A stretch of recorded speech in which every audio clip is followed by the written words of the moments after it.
So they'll be calling you a radical. So I want to set the record straight on Damion Lillard here in Ogden, Utah. I'm on day 40 of my recovery from open heart surgery. So Lillard yesterday, let's go for a little walk. Got camera issues as usual. So Lillard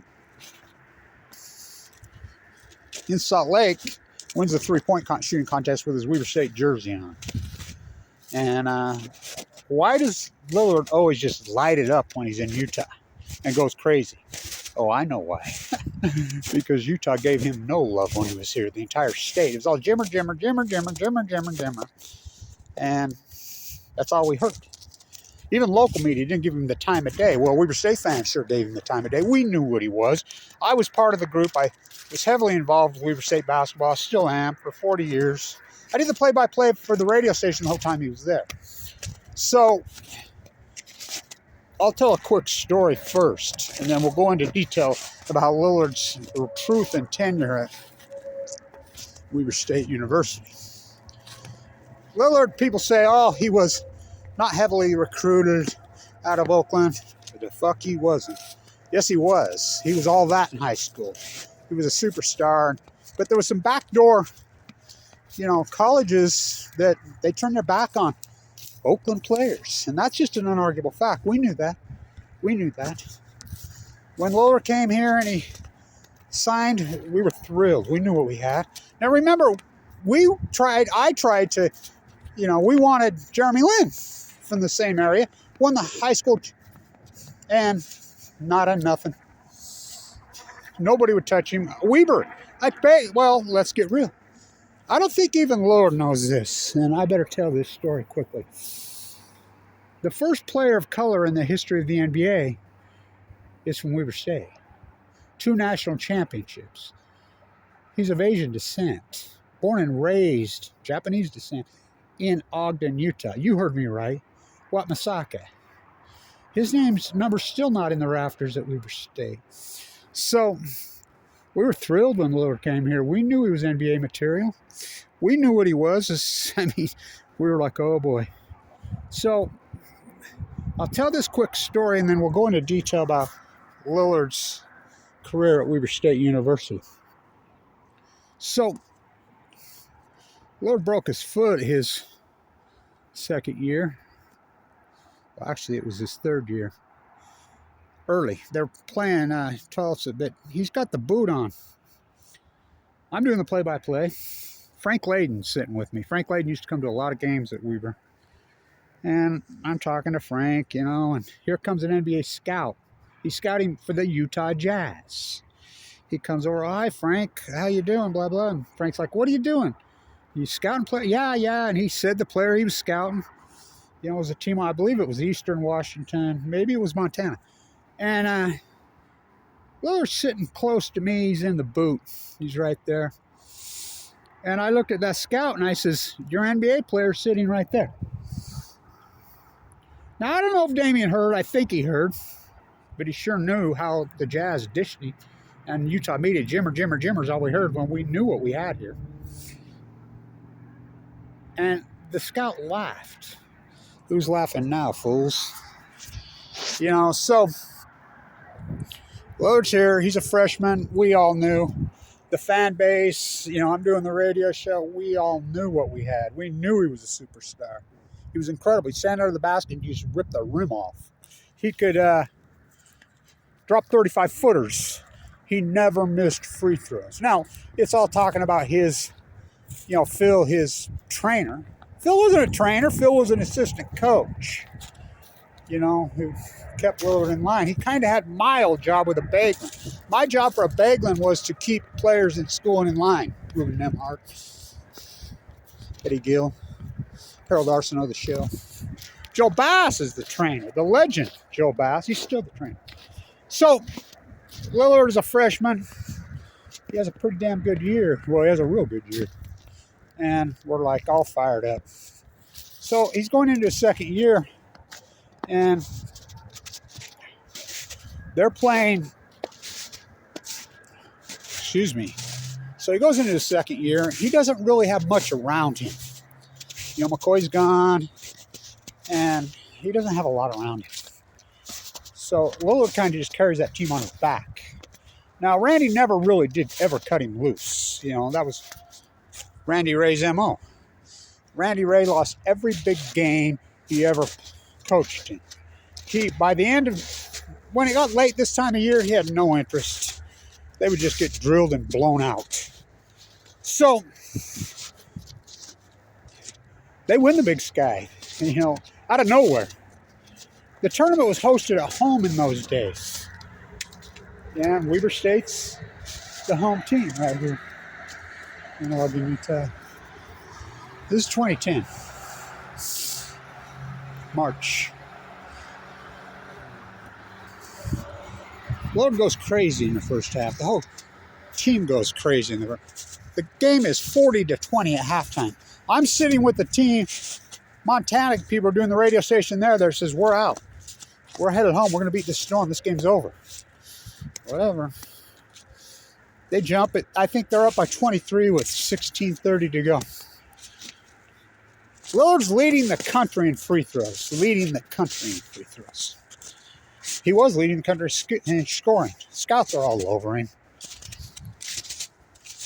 So, Randy Ray got so out-coached in that game. There was a guy named Anthony Johnson never missed a free throw or field goal in the second half of that game. Later, he would say he never did it before, he never did it after. He would say he had an out-of-body experience. Next thing you know, the lead's 20. It's 15. It's 12. It's 8. It's 4. So it's at the buzzer. Weber State loses the Big Sky Championship game at home with a guy named Damion Lillard on the floor. Montana knew not to foul Lillard. Randy couldn't figure that out. So as soon as Lillard passed the ball to Sessions, they would foul Sessions. He couldn't make a free throw. There's Lillard looking back at the bench. I'll never forget it. People were so pissed. I threw my headset down. I still have it. It's broke.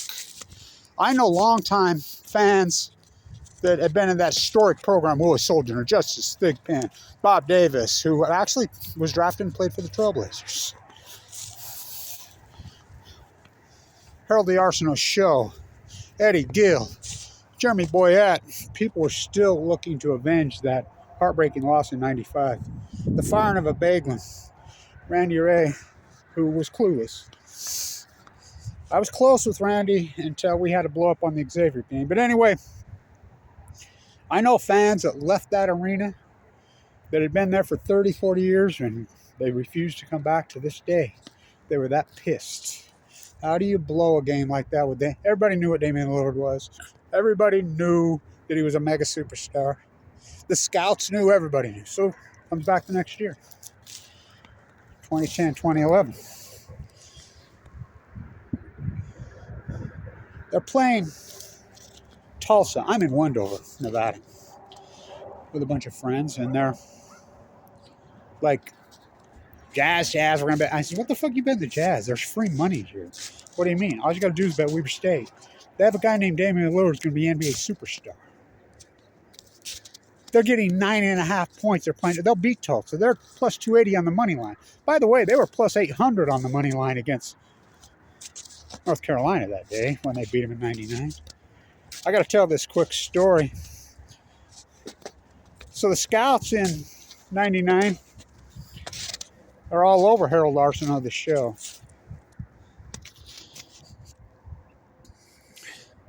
They're telling him what he needs to do to play in the NBA. Of course, Eddie Gill did play in the NBA for a long time. By the way, Lillard broke his record on free throws. And then, of course, Jerry Carden's broke every record Lillard ever had. You got to do this to play in the NBA. You got to do that to play in the NBA. You can go ask the legendary trainer Joel Bass. He's still there. What the fuck makes you think I want to play in the NBA? Because I don't. Joel spit his coffee and about choked to death. Lillard breaks his foot in the Tulsa game.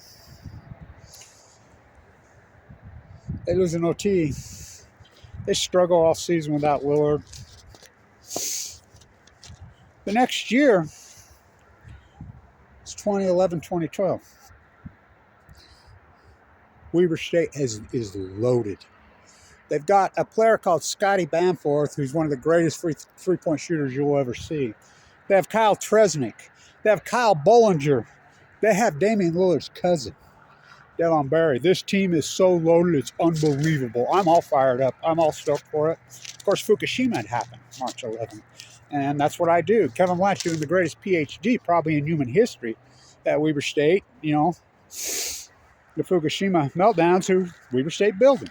That's how the arena got there in 75 when Utah Construction messed with JE. That's how the Purple Palace was there. I'm all fired up about the team. I've been there for, you know, I've been doing the play-by-play for the radio station for years and years and years. Many decades and decades. I'm a walking, talking encyclopedia on Weber State basketball, that legendary program.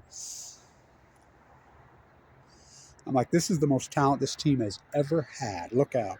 Well, in October, I get a stomach ache. I remember telling Joel, Randy Ray, and all those guys, I'm like, I don't feel good. Something's the matter with... What do you think it is? I don't know. Anyway, I thought it was food poisoning. It ended up being a real radical form of leukemia. It almost killed me. I go into the bone marrow transplant center on 11/11/11. That's opening night for Weber State basketball. They win by almost 60 against a lesser team, but they go on a roll. They're blowing people out. They beat Utah by 30. I mean, they're just drilling people. This team's all that. Of course, they still couldn't beat BYU. The Utah media gave Lillard no love whatsoever. 0 point. They ignored him. I promoted him. Of course, he doesn't promote me. You know, my cuss, you know. But we all promoted him heavily. We knew what he was. I sat with the scouts. The scouts all know me. It's the same thing as Rashid Shaheed. Same thing as Jerry Cardi.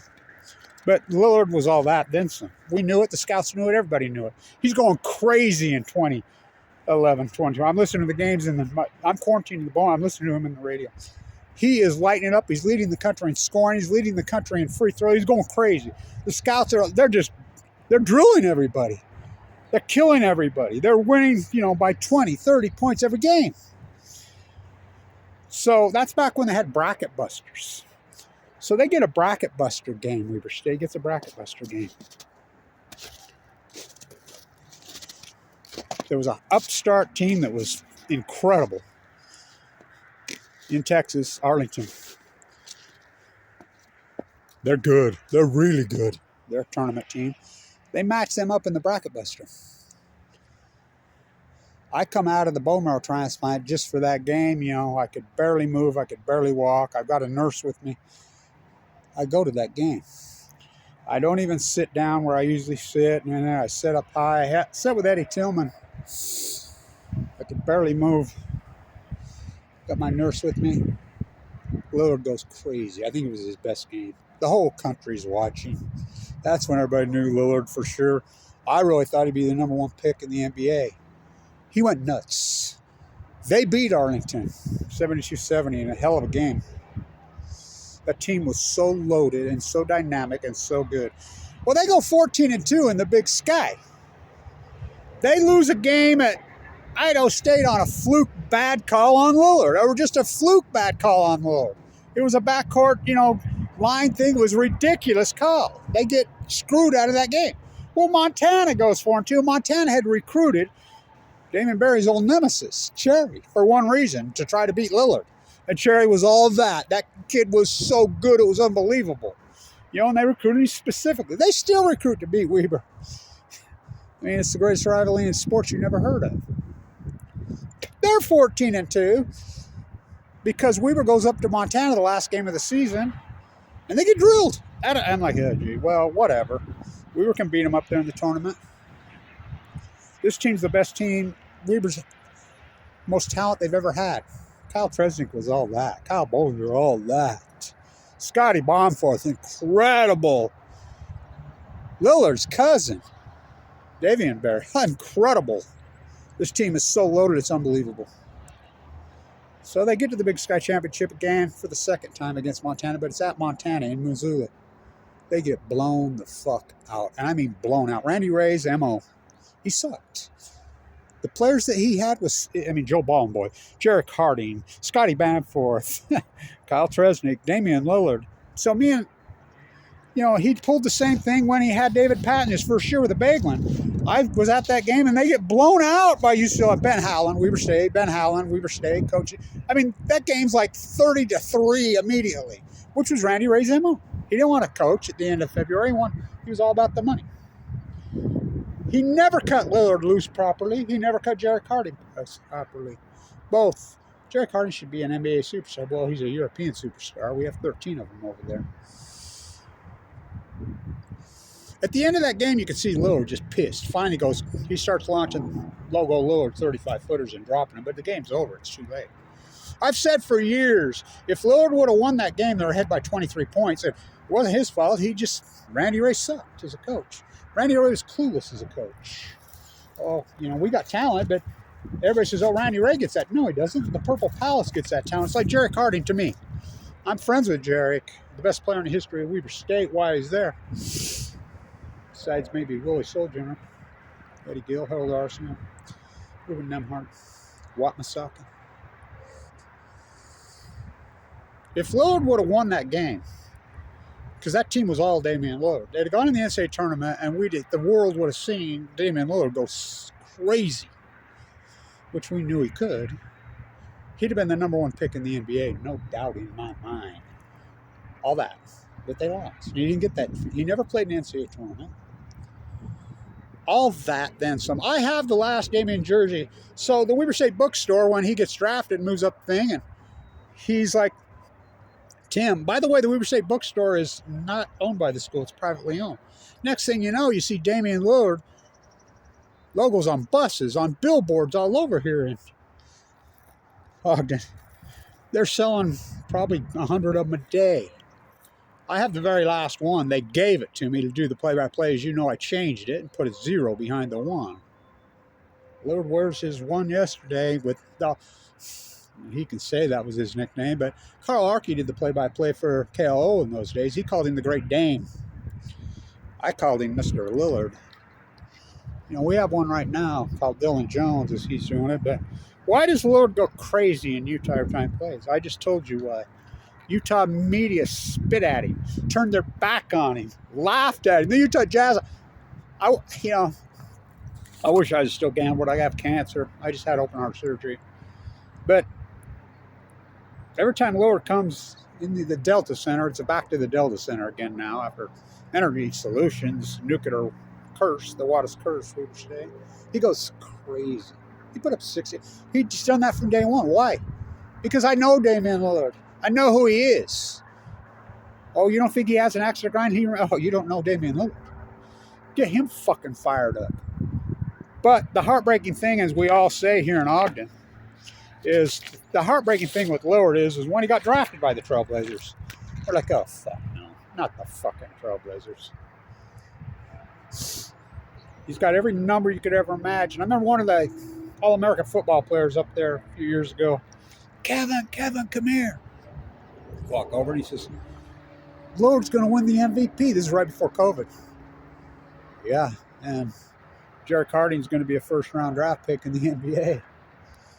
He's going to win the MVP. And then, of course, COVID happened. Lillard puts up numbers like no other. He could shoot like no other. We always fucking knew it. But he's never won anything. The gold medal that he won, I told Lillard, I had my gold medal on, my tide pool. We got low tides today. I says, Lillard, and I'm really not a fan of what he's done with his money and his success in his career. I says, aren't those little... He has a boy-girl twin, by the way. I'm a boy-girl twin. I told him that. And I says, aren't those little slaves in Indonesia making all your gear? Because he's one of the biggest sports merchandisers in history. Aren't their fingers getting a little sore? Because I don't go with their sports merchandise. I mean, everything that I have is stuff like my Harold Arsenal, the show jersey I have, I bought at the Ogden Mall, made in a company in Oklahoma.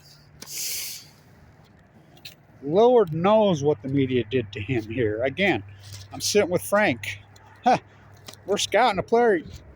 Your NBA player sitting. We all fucking knew here as all of us knew as fans. We know what Lillard was. And again, you say, oh, he wasn't heavily recruited, you know. And Lillard Dow says he was delusionary. Bullshit. He wasn't delusionary. He came to this marquee program, and he knew he was going to be an NBA player from the get. He had scouts on him in high school. Why was he not at North Carolina or one of those big schools? I told you why. Those guys spit it. These kids from Oakland. Those guys, there's a bias towards them because they think they're trouble. Lillard was a model citizen here. He was an incredible, all that, and all the scouts knew. And so when we hear this bullshit, he came out of nowhere. And again, I'll say this again. Weber State's got me pissed right now because they won't retire. No. We put up Dick Mattas here, and, we've got Sojourners up there, and we got Kathy Miller from Ogden here. Where's Watmasakis? The first player of color in the history of the NBA, Damion Lillard, Mr. Lillard, is from Weber State, born and raised in Ogden. Oh, Ogden. Peter Ski and Ogden never set foot in this fucking city. His name's Watmasakis. He won 2 national championships at Weber State. Weber State's legendary program for all those years with legendary players. Watmasakis, Willie Sojourner, Justice Thigpen, Dick Motta, Phil Johnson. These are legends. Fucking Bob Davis, Johnny Noble, Gene Bishop, Ronna Bagman, Harold the Arsenal Shell, Eddie Gill, Damion Lillard. So me and Randy have a big blow up. So they play Xavier in the tournament when they have Joe Ballenboy and Damian Barry. That team's so loaded, it's unfucking believable. They should have never lost to nobody. That's a Elite 8 team. Again, what they always do, get blown out. The game's over by halftime. Blown off the field. They did the same thing in Arizona with Ballenboy, who's a superstar. By the way, Ballenboy left Moscow 2 weeks before Brittany Grine entered. He's all that. I think he makes about $3 or $4 million a year. He's a superstar over there. He's playing Greece now. There's a lot of them. Jarek Harding, Scotty Bamforth, Jeremy Siegman. No love. So when I hear he's delusional, it's all bullshit. It's total bullshit. Everybody knew what Damion Lillard was in high school. He was a superstar. Everybody knew what he was here in Ogden, except for his coach. We all knew that he was an NBA superstar. We knew from the beginning. We knew that he had a coach that didn't have a fucking clue. We knew that the Wattis curse exists. We're still heartbreaking over this fucking loss. Head by 23 points with 16 minutes with Damion Lillard on the floor, leading the country in free throw shooting. He was the leading scorer for the country for most of the year. And you fucking lose? Is that even possible? Oh, it's possible. His gold medal game. I told him, I said, Damion, you haven't missed a couple free throws since you were in the 3rd grade. Oh, he did in the gold medal game, but Rudy Gobert, the Jazz, could not make a free throw. So, get this straight with Damion Lillard. When I hear all this bullshit, I'm delusional. Weber State never had nobody. The bullshit. Weber State's had legendary players. Sojourner could have played in the NBA anytime he wanted. He played with Dr. J. They both drafted at the Squires. They traded it in. He's got rings. Watmasakis, first player of color in the history of the NBA. Harold Arsenault didn't want to play in the NBA. Had no part of it. Gill played. Bob Davis played for Portland. Jarek Harding should be in the NBA right now, but the NBA is a fucking sports merchandising company. Lillard's all that. Do not get me wrong. Damion Lillard is all that, then some. Incredible. What he did in his Weber State jersey, but I'm go retro. I go retro. I have the ticket stubs from every game Damion Lillard ever played in. And Lillard and I, we don't exactly get along because I really don't like, it's like this. I probably did the greatest PhD in human history. The nuclear, I call it the Wattis curse. And if you don't, there's the stadium right there. The D. was built by the nuclear industry. Go ask the football team if you don't believe me. Go ask Rashid Shaheed if you don't think they spit at Weber State players. Rashid Shaheed's probably the fastest player in the NFL. I'm really good friends. Same thing with him. I knew he was an NFL superstar. He didn't get fucking drafted. He didn't get fucking drafted. He's probably the best player in the NFL. Unbelievable. So when I hear this shit, he come out upstairs, it's bullshit. We all fucking knew. The scouts all knew from day one what Damion Lillard was. But they also knew he never got his chance on the big stage in the NCAA tournament. Of his own fault? I don't think so. Randy Ray sucked. Randy's out of there now. We have Eric, who's a longtime assistant coach, and I like him a lot. We have a player up there right now. I'm going to have to change his name from Dylan Magic Jones to Dylan N1. He's an NBA talent. So, I'm thrilled for you, Mr. Lillard. That's what I called him when he was there. Carl Arkey, who was so great, called him the Great Dane. But we all knew what he was. Everybody in Ogden knew what he was. But when they lost that game at home, when he was all that, and again, they won the bracket buster game, went up to Montana, got blown up. So me and Randy get in a big fight after the Xavier game. I'm like, Randy, what the fuck? You get blown out again? You're not ready again?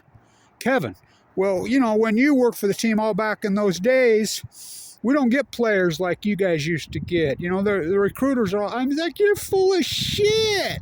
You don't get players? This is in 2016, he told me that. We got in a big old argument. I says, you mean like Damion Lillard? Fuck.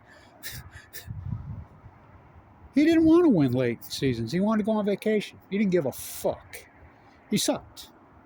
And it's too bad because we're still waiting to avenge that loss in 95 with Ruben Nenhard. We're still waiting to avenge that loss to Haslam and Miller in Florida. They had the game won.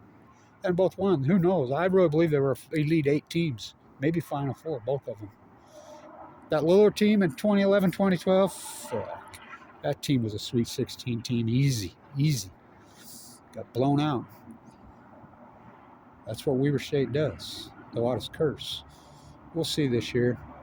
They don't have the talent like they've had in the past, but they got a bunch of heart and they got a bunch of good players. It's a great... Anybody who's been at Weber State as long as I have, we all know. It's a legendary program. And I'll say this to Mr. Lillard. Do you know that the first player of color in the history of the NBA is from Ogden, Utah? And he won 2 national championships at Weber State? He's of Asian descent. His banner's not up there? Huh.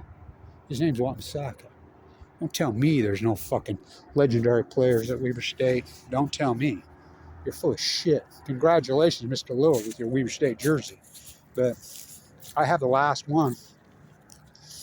And so that's just the truth with Mr. Lillard.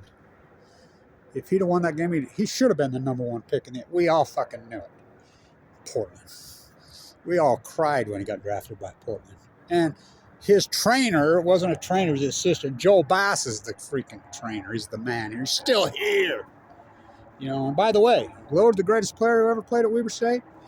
No, that'd be Jerry Carty. Stay in tune.